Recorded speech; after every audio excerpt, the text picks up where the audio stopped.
Welcome to Hood Champion Boxing and Sports. In boxing, you'll find a way to win or you'll find a way to lose.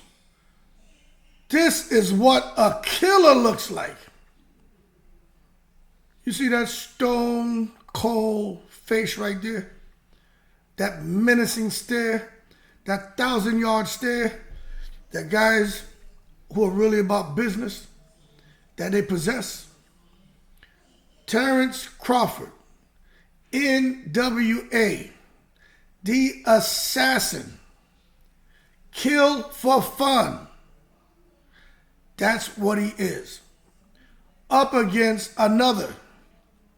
I don't know if I say he's an NWA, but I call him a BWA. Boxer with an attitude, menacing stare, kill for fun type fighter, and Israel Madrimov. But some people don't really understand what we up against when we're talking about Israel Madrimov. Now, this is Madrimov. 10 wins, 7 KOs. He has 1 draw. He's had a total of 11 bouts, 74 rounds, 70% KO. The man started boxing in 2018. He's enrolled in VADA. He's the WBA World Super Welterweight Champion. 5'8", 68.5-inch reach, fighting out of Uzbekistan. The one thing we know, when these fighters coming out of somewhere called Bekistan or somewhere called Stan, Uzbekistan, Dagestan, anywhere, any country that ends in Stan, you better believe it's gonna be a problem. Kazakhstan.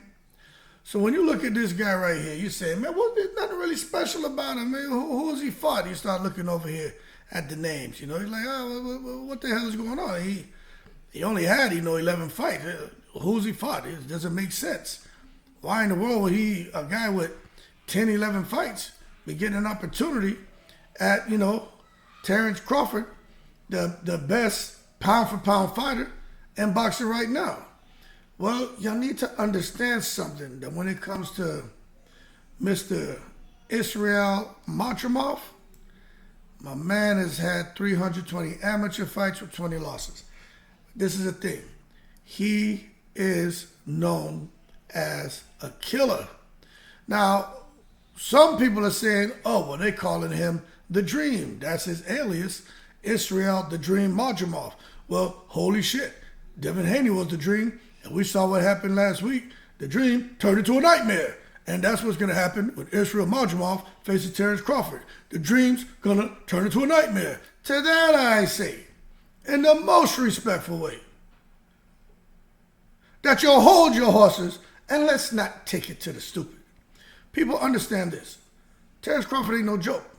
But if he gets in here with the Uzbekistanian, and for some reason, Terence Crawford has slowed just a little bit with his feet, slowed just a little bit with his hand speed. If the timing is off just a little bit, if his accuracy isn't quite where it was where he can hit the bullseye, Terence Crawford's going to have a tough time with the guy who's running around here, man, coming into fights on fight night, damn near 180 pounds.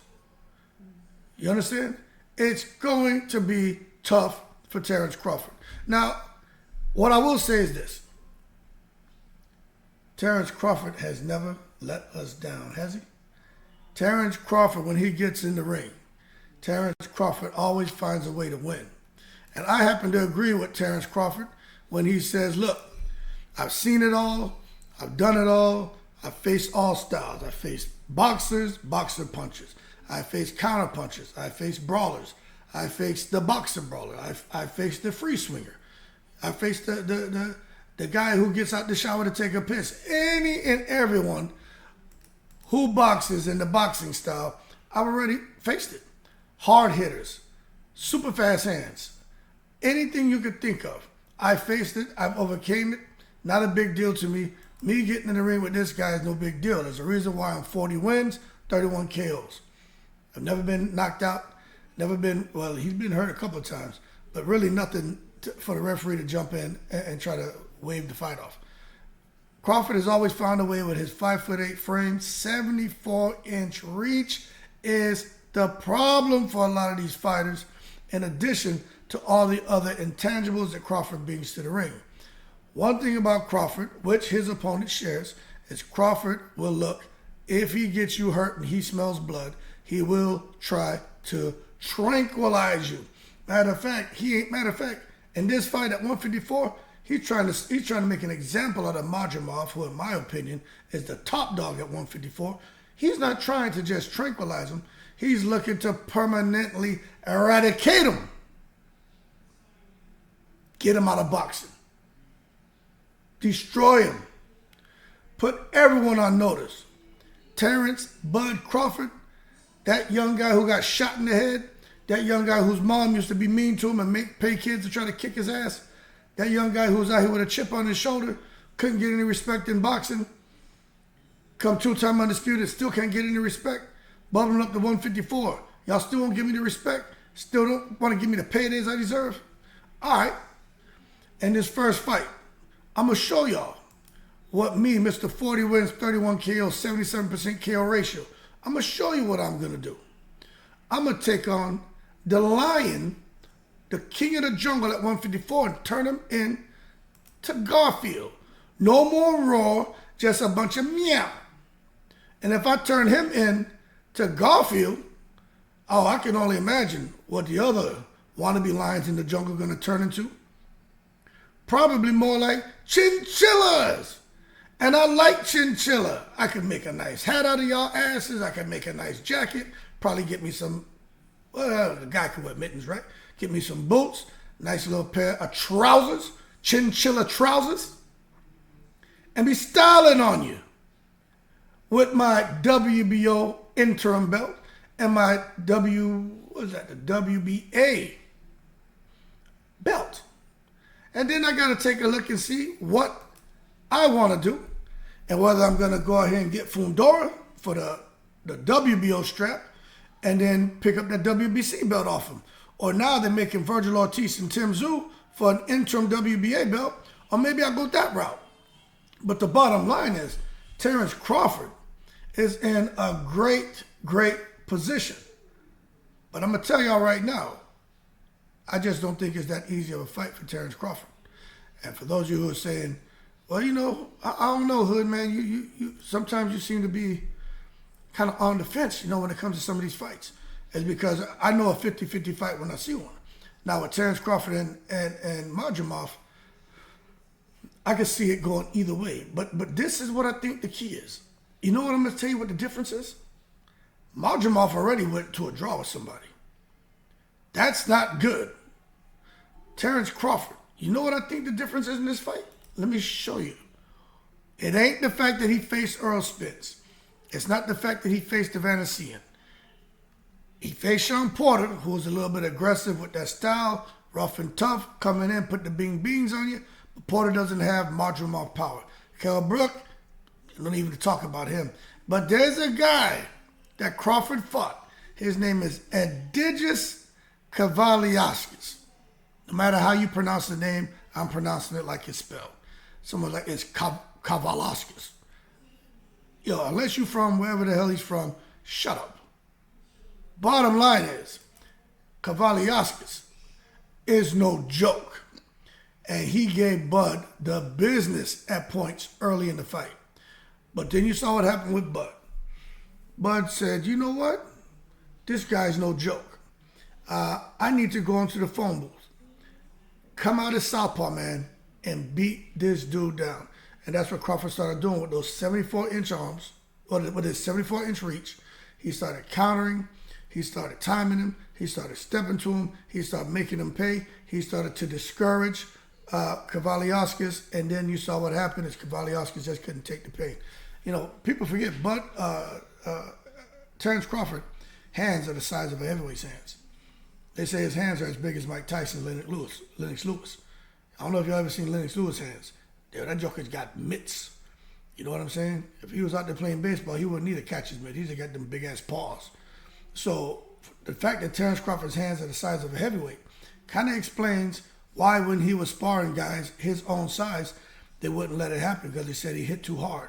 He had to move up and spar the bigger guys because the guys his size just couldn't handle not just the power, but the weight of his heavy hands, because the man's hands are the size of a goddamn Sasquatch.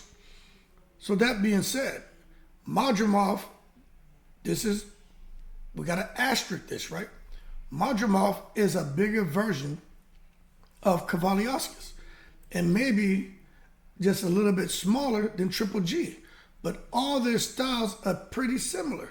He is kind of unorthodox. Madrimov isn't just hitting you with straight shots. He's looping them, coming over the top. He uses footwork. He uses angles. Madrimov isn't going to just be in front of Bud, even though it looks like it. You got to watch what he does. He's very good at turning his opponent, clinching his opponent, roughing his opponent up, hit him with a forearm, hit him with an elbow. He comes in there to fight. It is not a tickling contest when you end there with that lion. But you know what's going to make the difference is, one, Bud fought a guy like Kavaliauskas not too long ago, so he knows what that's like. But it's Terence Crawford's jab. Now, I think in that fight, you're going to see the first 4 or 5 rounds, Madrimov is going to come at him. Crazy. He's going to rush him, try to put the bing-bings on him, turn into a mashup crash-up. I think Terence Crawford is going to meet him with the jab. And I think Madrimov, just by around 4 or 5, if Crawford slows it down and controls him with that jab, I think I keep saying Kavaliauskas, I think Madrimov is going to start to become a little discouraged because he's so used to having success in his little 11 fights, 7 KOs, 1 draw. He's going to wonder, why am I not having success, even though he's giving Crawford all the credit in the world for being the pound-for-pound greatest right now. And I think by round 4 or 5, Crawford's going to start to pick up the pace. And although Madrimov has a good coach, great corner, Joel Diaz, he fights out of California, he's going to have a lot of support. I just think by round 7, 8, and just getting hit and not being able to defend against the shit that Crawford's bringing, I think Crawford's going to get a knockout win probably within 8 rounds. But the thing is, if Crawford can't hurt him because of the size of that dude, but this is where I'm really trusting what Terence Crawford's team says, where he fights and spars much bigger opponents and he hurts those guys and he stops a lot of guys. And Crawford can fight up to 168, 175 pounds. Even Crawford said, those guys are big, they're strong, they hit hard. But my thing is, so I think Crawford's jab is a difference. I think his patience is a difference. I think by round 7, 8, I think Crawford can stop him if he stays disciplined. The problem is Crawford's chin. I'm not so sure Crawford has the best chin in boxing. I'm not saying he's Devin Haney or Amir Khan, but Crawford can be hurt. And when you got a guy who is as strong as Madrimov, and this is boxing, right? Getting hit doesn't feel good. But I'm not so sure Crawford, going under 37, if Madrimov catches him clean, because Madrimov is a powerhouse, man. Y'all who don't know who Madrimov is, stop sleeping on that guy. But if he catches Bud Crawford, he could have him kind of dancing salsa in the ring like small Gamboa had him. Now, you can say if Gamboa had him dancing salsa, what happens if Madrimov hits him? If Kavaliauskas dropped him, what happens if Madrimov catches him? So, if you ask me what direction I'm leaning to a disciplined Crawford to not be stupid like Devin Haney and try to say, come on, stand in the center of the ring and let's go for the mashup, crash up to the bigger guy who hits way harder and you don't have a chin. That's why Devin Haney ultimately lost that fight. He fought a dumb fight. Now, Terence Crawford, on the other hand, the other guy is not necessarily faster than Terence Crawford, but he's got speed. As far as who's physically stronger, I think that's up for debate because Crawford's strong as hell. But I'd say the bigger guy, I would say Madrimov. But for Crawford to want to stand there and try to exchange with the bigger guy, I don't think that would be very smart. Because even if Crawford, let's say Crawford comes in the ring bigger. Let's say Crawford ends up being stronger. Whose chin is better? And those guys who come out of the Kazakhstan, Dagestan, and Uzbekistan, those guys have solid chins. Solid, super solid chins. And if Crawford tries to get in there and bing with him and he can't damage him the way he wants to, Crawford's in trouble. He is in trouble. He's going to have to get on that bicycle and try to box, which Crawford can do. So when you look at it and you do a kind of breakdown and you kind of analyze Crawford and Madrimov, but 320 amateur fights with 20 losses. I mean, one of the best amateurs in the history of the sport. Kind of like Lomachenko out here giving a lot of these guys the business, right? You can't discount that. You got to take that into account. But early assessment, I say we're looking at a killer in Crawford and a killer in Madrimov. But I think this killer with that 4.5, 5-inch reach advantage, Terence Crawford, I think he can control the fight very easily if he stays disciplined and not worry about proving a point like Devin Haney did against Ryan Garcia, but just getting the win and going on to the next. So I got Terence Crawford, possibly stoppage by round 8 or 9. But if he does not get those hands up and remain disciplined, and if he chooses to stay in the pocket, he can get caught with something because Madrimov is explosive. He leaps in and he uses both hands. Left hand, right hand. Left forearm, right forearm. Left elbow, right elbow. He will throw his knees into you. He's a physical, aggressive fighter. I'm not saying he's dirty. I'm just telling you, he hits you with what he can hit you with. And if you're not ready for that, you're going to get cut open, you're going to get hurt, and you're going to start to break down in the fight because he's a very physical fighter. That being said, keep cool. This is what a killer looks like. But this killer is about to face another killer. But I tend to favor this one because of that almost 5-inch reach and the fact that he can just jab his way to a victory. And if he has to do that, he should do that. Let them boo you. Let them throw beer cans at you. Let them throw the bones from them hot wings that was sucking back out there in the goddamn crowd. Let them do that. Whatever. But get the win in the breeze.